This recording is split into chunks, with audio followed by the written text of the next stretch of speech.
संत मत धारा आपकी सेवा में प्रस्तुत।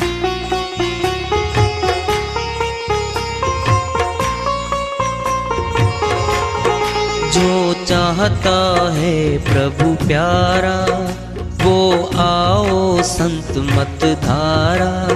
भक्ति भेद बता कर सारा वो कर दे भव के पारा। जो चाहता है प्रभु प्यारा वो आओ संत मत धारा। भक्ति भेद बता कर सारा वो कर दे भव के पारा। जो चाहता है प्रभु प्यारा।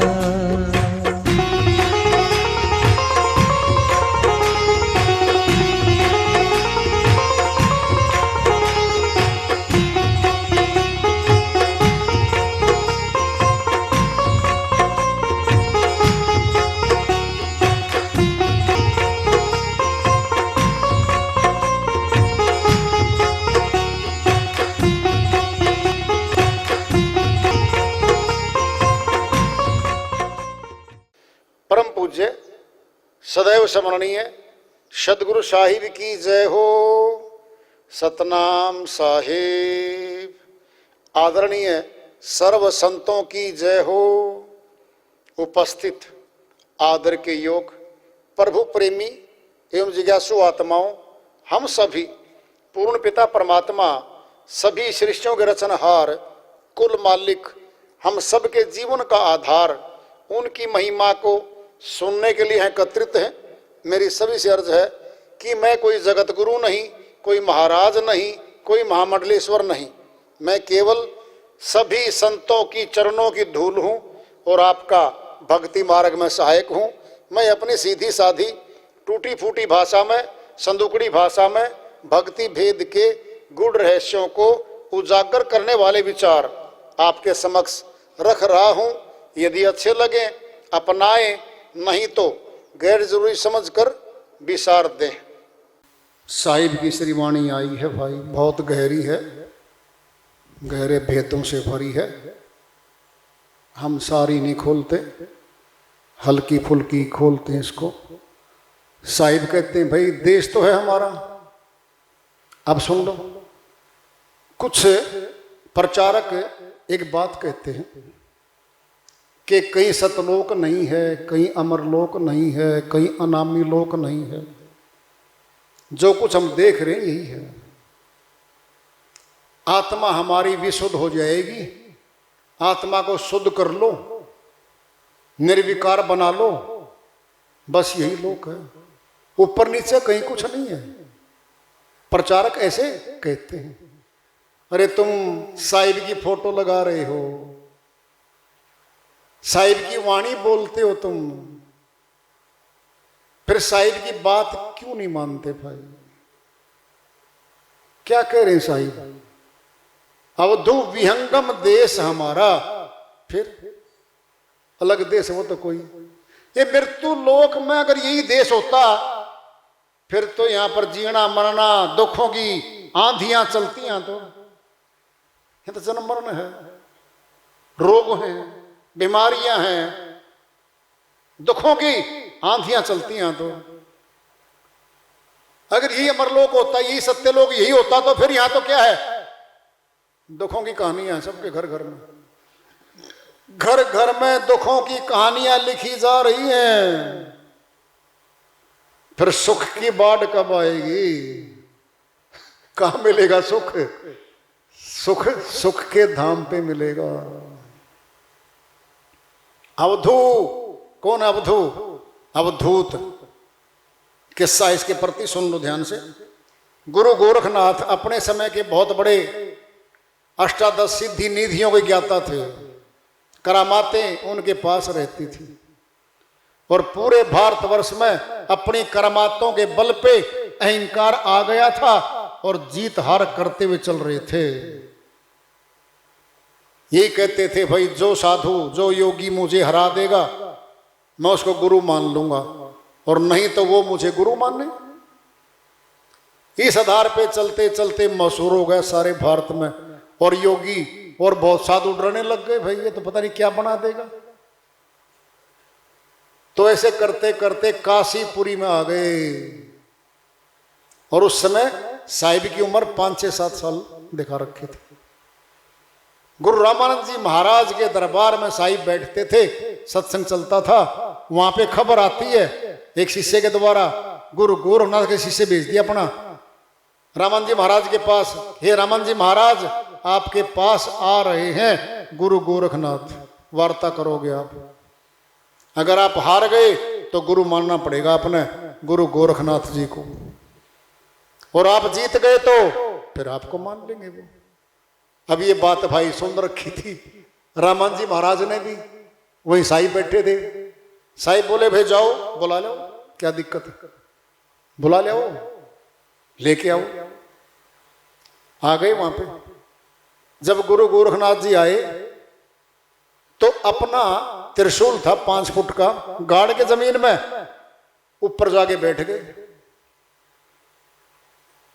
बोले भाई आओ मेरे से बात करने कौन आता है?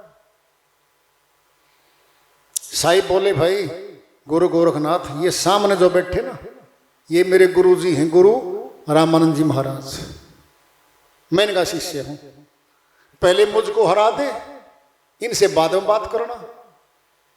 तो गुरु गोरखनाथ ने देखा साहिब की तरफ, छोटा सा बच्चा है, तो कहा उसने छोटा सा बच्चा मेरे साथ क्या? कहता कोई बात नहीं, बच्चा हूं तो क्या हो गया, अपनी शक्तियां दिखा ले, देखते हैं। फिर बोला गुरु गोरखनाथ जी महाराज बोले, हे कबीर साहिब बराबर आगे बात कर, छोटा बच्चा नीचे बैठा जमीन पे। साहिब ने देखा जी मैं मारा हाथ, 100 फुट का धागा था, फेंक के मारा आकाश में, 100 फुट धागा खड़ा हो गया सीधा। साहिब नीचे से उठे, ऊपर जाके सिरे पे बैठ गए, 100 फुट ऊपर बैठ गए। अब नीचे देखते हैं, साहिब बोले गुरु गोरखनाथ को, देख भाई मेरा वचन नहीं था ये, गुरु गोरखनाथ वचन तो आपका ही था कि बराबर आगे बात कर, फिर आ जा मेरे बराबर आगे बात कर। अब शक्ति लड़ाई, गुरु गोरखनाथ ने ऊपर जाने के बजाय नीचे जमीन पे आके टिक गया। साहिब बोले आ जा भाई, कि जी आप नीचे आ जाए। साहिब नीचे आ गए।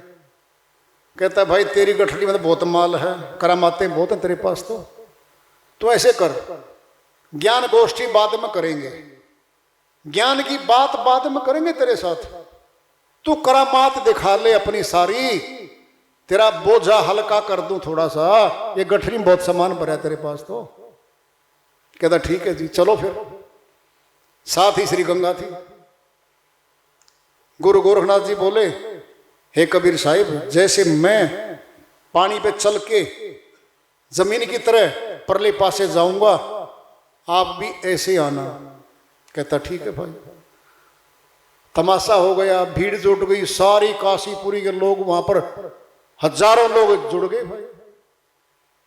अब ऐसे गया, गुरु गोरखनाथ जी जमीन पर चलते टप टप परले पासे जाके खड़ा हो गया। खड़ा होकर बोला कबीर साहिब आओ मेरी तरह। साहिब बोले भाई अगर मैं तेरी तरह आऊंगा तो हो लिया काम। गुरु गोरखनाथ पलक उठा, झपका, देख मैं कहां खड़ा हूं। पलक उठाई और झपकाई, कबीर साहिब उसके पास खड़े, साथ में खड़े थे। तो गुरु गोरखनाथ ने देखा छोटा सा बच्चा, ये हालात हो रहे, डर तो गया, कांप तो गया वो, तो मामला गड़बड़ हो लिया। आज तक तुझे हराने वाला कोई मिला ही नहीं पूरे भारतवर्ष में, ये क्या भैया। फिर साहिब बोले भाई कुछ और भी कर ले। कहता ठीक है जी, मैं मछली बन के इसमें जाऊंगा श्री गंगा में, आप मुझे पकड़ के दिखा दो। वो बन गया भाई। अब साहिब का हाथ चला, 100-200 फुट, 100 फुट, 300 पकड़ लिया वहीं पे, मछली को बाहर पकड़ के ले आई। साहिब बोले देख भाई मैंने मछली नहीं बनाया तुझे, तो खुद बना हो। बोल अगर तू चाहता हो ना मछली के शरीर में रहना, तुझे यही रहने दूंगा, इसी शरीर में रख दूंगा तुझे। बोल क्या फैसला तेरा। जी मनुष्य तन माने दो। साहिब की शक्ति देख के कांप गया वो। साहिब कहता ठीक है बिराज। फिर वहां पे होती है ज्ञान गोष्ठी वार्ता। वापिस आते हैं दरबार में। गुरु गोरखनाथ के साथ जितनी श्रीवाणियां साहिब की अवधू लगा रखा साथ में। अवधूत कहते हैं जो लंगोट लंगोट में रहता है, कोई वस्त्र नहीं पहनता, जटाधारी लटाधारी होता है, उसे अवधूत कहते हैं। साहिब ने शॉर्टकट में अवधू कह रखा है इसको। अवधू की जितनी श्रीवाणियां हैं समझ लो साहिब की वार्ता हुई है गुरु गोरखनाथ के साथ। तो ये श्रीवाणी वही है। अवधू विहंगम देश हमारा। हे गुरु गोरखनाथ, ये देश नहीं है मेरा जिसमें तुम बैठे हो देख रहे हो, वो तो विहंगम देश है। विहंगम पक्षी का नाम भी है, विहंगम योग भी है। कहाँ है वो? संत मत में है वो, विहंगम योग है वो। सुनना, सुनो ध्यान से। भक्ति के 3 मार्ग हैं, पपील मार्ग, मीन मार्ग और विहंगम मार्ग। पपील कहते हैं चींटी को। चींटी बिना सहारे के चढ़ नहीं सकती। चढ़ेगी दीवार के साथ चढ़ के ऊपर छत पे आएगी, धीरे धीरे धीरे धीरे करके आएगी। ये है प्राण योग मार्ग। धीरे धीरे श्वास को हम मस्तक में ले आएंगे, रोकेंगे, फिर ले आएंगे, फिर रोकेंगे, फिर ले आएंगे। धीरे धीरे धीरे मस्तक में स्थापित होगा ये है। दूसरा क्या है? मीन मार्ग। मीन क्या है? मछली। जहां पहाड़ों से पानी गिरता है ना, वापिस समुद्र से, नदिया के पानी से वापिस कूदती कूदती वापिस चढ़ जाएगी पहाड़ों पे, लेकिन जाएगी पानी के सहारे। पानी के बिना मछली चल नहीं सकती। यानी वापिस जा सकती है जहां से पानी गिरना शुरू हुआ था। क्या ये धुनात्मक शब्द है, अंदर है हमारे ब्रह्मांड में है वो धुनात्मक शब्द। ये है मीन मार्ग। तीसरा है विहंगम मार्ग। वह पक्षी वाला मार्ग है। पक्षी बैठा एक पेड़ पे, बिना किसी आधार के उड़ जाएगा। और कौन सी दिशा में जाएगा किसी को नहीं पता, उसकी अपनी मर्जी पे है। किसी भी दिशा में से घूम के चढ़ जाएगा। क्या ये बिना आधार के उड़ेगा? वो निराधार व उड़ता। अलग से वाणी है साहिब की। निराधार व उड़ता। जो जग में विमान उड़ता हमारा। आकाश मार्ग में मनुष्य विमान बनाता है, हवाई जहाज बना लेता है, ये वो भी उड़ जाता है। क्या पंख लगे होते हैं उसके भी पंख। ये मनुष्य पंख लगाता है। मोड़ने के लिए, रास्ता बदलने के लिए पंखों की सहायता से मुड़ता है हवाई जहाज भी। मनुष्य सेना तो बहुत है मनुष्य। पक्षी को देखो, पक्षी नकल पे ही बना दिया इसने। गजब है मनुष्य भी। चाहे लोहे का बनाया है हवाई जहाज, तो हजारों कोस जाता है। विहंगम योग है यह पक्षी वाला मार्ग। ये निराधार उड़ता है। फिर साहिब की श्रीवाणी चल रही है। राजा रंक फकीर बादशाह सबसे कहूं पुकारा। साहिब कहते राजा हो चाहे रंक हो भाई, चाहे फकीर हो, चाहे कोई समय का बादशाह हो, कहता सबको कह रहा हूं मैं, जो तुम चाहो परम पद को, बसो चल देश हमारा। बसो चलो कहां? हमारे देश में चलो और वहां बसो। अलग हो गया साहिब का देश, ये नहीं है वो। सोच लो पहले, वो अलग है, ये नहीं है, अलग है। फिर अलग है तो कहां है वो? प्रश्न पैदा हुआ। फिर कौन जाएगा वहां पे? शरीर तो छूट जाता है, फिर कौन जाता है? यही तो प्रश्न है अविनाशी भक्ति का, अमरलोक की भक्ति का। यही तो प्रश्न है कि हम जाएंगे तो जाएंगे कैसे उस देश में जहां की बादशाही बता रहे हैं। जो तुम आओ झीना होकर तजो मनी का भारा। साहिब कहते हैं हे गोरखनाथ जी, छोटा बन के अहंकार को त्याग के अगर आएगा तो आ सकता है।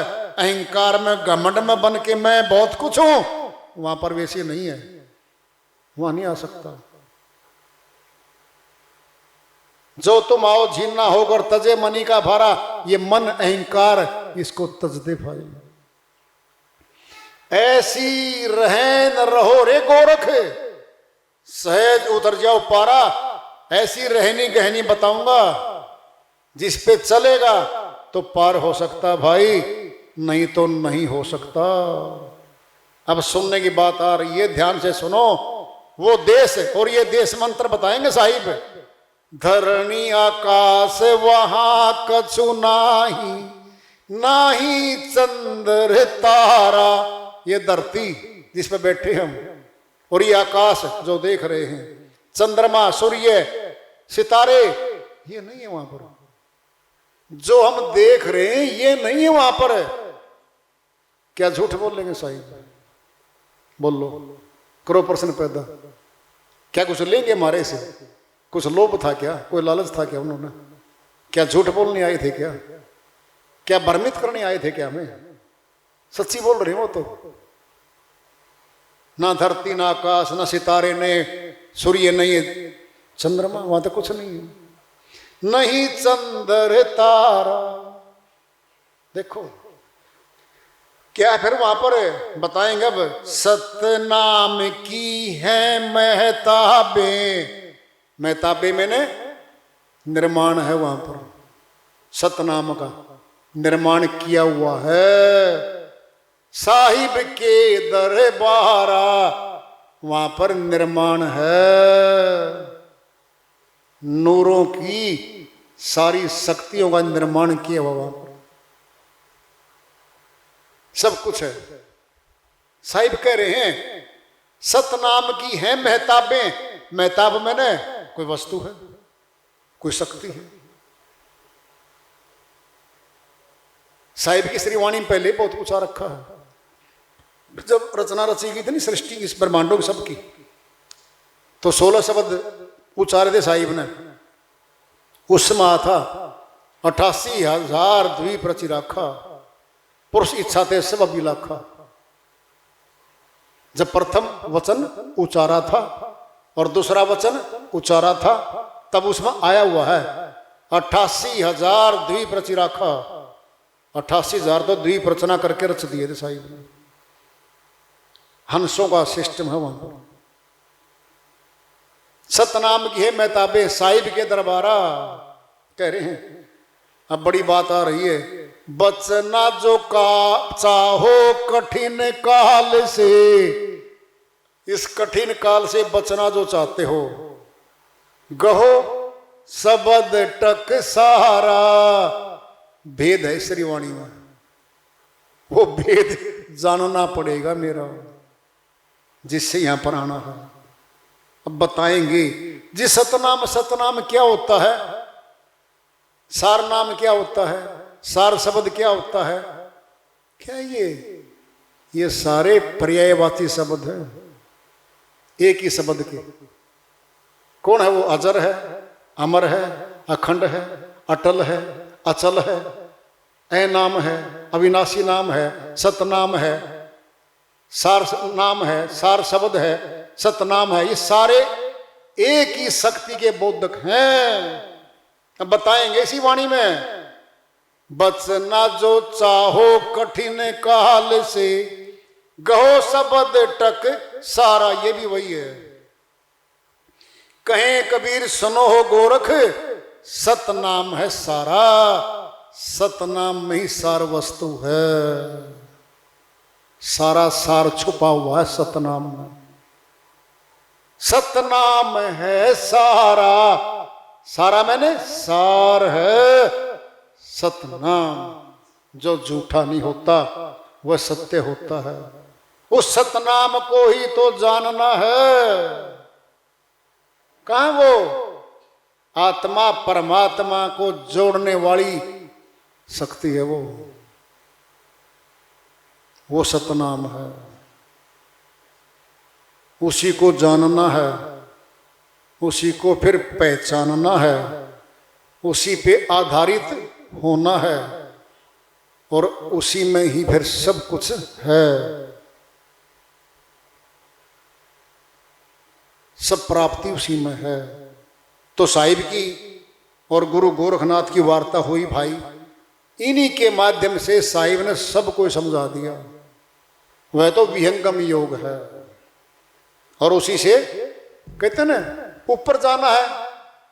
बताओ ऊपर जाने का क्या उपाय है हमारे पास, बताओ।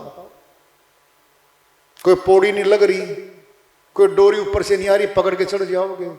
कोई शक्ति नहीं हमारे पास, तो किसी के पास वहां चढ़ जाओगे, नहीं है। वो होगा, कुछ तो होगा ही होगा, फिर होगा तो सही होगा। वो यही है संत मत, जो अमर लोक लेके जाता है आत्माओं को, सुरतियों को। 3 खुलासे आपके सामने आ चुके हैं। भक्ति के 3 मार्ग, पपील मार्ग, मीन मार्ग और विहंगम मार्ग। ये 3 है। सारी भक्तियां इन तीनों के अंतर्गत आ रखी, जिसका नाम भक्ति है। बाकी तो पुण्य कर्म है नीचे, बाकी पुण्य कर्म है सारे। जिसको भक्ति कह रहे हैं ना हमें, शुरुआत श्वासों से उसकी शुरुआत। मस्तक में जाते हैं हम सीधे, मस्तक में चढ़ते हैं हम, एकदम नहीं चढ़ सकते, महीनों लगते हैं अभ्यास में। अरे कोई भी काम करते हैं हम, टाइप सीखनी है, चाहे वो कितना बड़ा ऑफिसर हो और चाहे किसी भी देश का हो। एक दिन में 26 अंक की स्पीड 1 मिनट में लिख दे, सवाल ही पैदा नहीं होता। बहुत अभ्यास चाहिएगा, लगातार अभ्यास होगा तो जगत की विद्या है। फिर वो परलोक की विद्या, आगे ले जाने वाली विद्या ऐसी है, बटन दबा और आपको ऊपर घूम आओ जी अमरलोक। हाँ जी, ये कौन सा अमरलोक है, ये कौन सा है? इतना आसान है क्या? दाखिला हुआ है, चलना पड़ेगा। जगत की चीज भी बिना समय दिए मिलती नहीं है। भारत सरकार हो चाहे हरियाणा सरकार हो, 8-9 घंटे तो फिक्स हैं सबके ड्यूटी के। अधिकारी हो चाहे कर्मचारी हो, 8-9 घंटे देता है, महीने के बाद वेतन लेता है। बोलो, ये तो इस जगत में है। रोटी खानी है, माता सामने खड़ी है, मम्मी जोर की भूख। अरे आटा खाएगा क्या? अरे सब्र कर ले। नहीं मम्मी भूख लग रही है। अरे मजाक वाली मम्मी हो ना, खा लिया आटा, उसको दांता ठोक दिया हो, मर गया। मम्मी क्या दे दिया? फिर सब्र कर ले, संतोष कर ले, रुक जा। क्या बनाई? बेलन के नीचे लगा के और भाई वाह पूरी रोटी बेल दी और फिर तवा पे चढ़ी, तवा गर्म हुआ और धीरे धीरे धीरे एक तरफ से भी नहीं पक्की हुआ, फिर पलटी। उल्ट पलट का खेल प्यारे, जल में तरह जैसे मीना, उल्ट पुलट के रोटी पकी और फिर थाली भाई, अब खा ले बेटा। बोलो, सारा काम जल्दी नहीं होता, फिर वो अविनाशी काम इतना जल्दी होगा? अभ्यास होगा। चाहेंगे हम, फिर होगा, जरूर होगा, संशय नहीं है इसमें। धीरे धीरे रे मना, धीरे सब कुछ होए, माली सींचे 100 घोड़ा रीतो आए फल होए, कह रखा है। तो भाई ये तो अमरलोक का मार्ग है संतों का। प्यारा बहुत है, बहुत प्यारा है ये, प्रिय बहुत है। मन नहीं करने देता भाई, मन त्रिलोकी नाथ हमारे बीच में आके हर रोज बैठ जाता है। क्या कहता है? बस ये भक्ति मत कर और कुछ भी कर, ये नहीं करनी। कहां खड़ा है मन? वहीं खड़ा है, अभ्यास के पास खड़ा है हमारा। जहां अभ्यास शुरू करते हैं ना मैं, वहीं मन खड़ा है। कहता नहीं, रहने दे, रहने दे, ये ना कर, कुछ और भी कर ले, सब में साथ देगा हमारा। वो नीचे के कार्यों में साथ देगा मन, और सत्य भक्ति में रोकेगा मन, आने नहीं देगा, संशय पैदा करेगा। चलना ही पड़ेगा, कोई तरीका नहीं है इस बात का। चाहे 2 कदम चलो, चाहे 6 कदम चलो, चलना पड़ेगा। एक पलक में ऐसे दावे जैसे कोटी बराटा, अलग से वाणी साहिब की, फिर कभी लेंगे समाएगा तब। एक पलक में बहुत कुछ हो जाता है। तभी कर रखा साहिब ने, कहीं कबीर सुनो भाई साधो, नहीं खोजी हो तुरंत मिल जाऊं, पल भर की तलाश में, एक पल में मिल सकता हूं मैं। जो खोजी हो, आग लगा के आया हो अपने, मैं नहीं हटूंगा, मैं नहीं जाऊंगा, प्राप्त करके हटूंगा, उसके लिए तो हो गया आसान। और जो कहता देख लेंगे अभी क्या जल्दी है, आज आए तो हाँ, थोड़ा परिचय भी तो हुआ है, आगे देखेंगे, तोलेंगे, परखेंगे, मन बैठे वो क्या तोले परखेगा? तोल परख तो आत्मा लेवेगी अपने आप, चल के देख मार्ग पे, उसके पास विवेक की शक्ति है। विवेक सब जांच पड़ताल कर लेता है हमारा, वो हमारा साथी है, आत्मा का साथी विवेक है। तो वार्ता चल रही है चेतावनी से पूर्व प्राप्ति की ओर। आज का 15 सुझाव रखेंगे आगे। प्रेम से बोलिए सदगुरु साहिब की जय हो।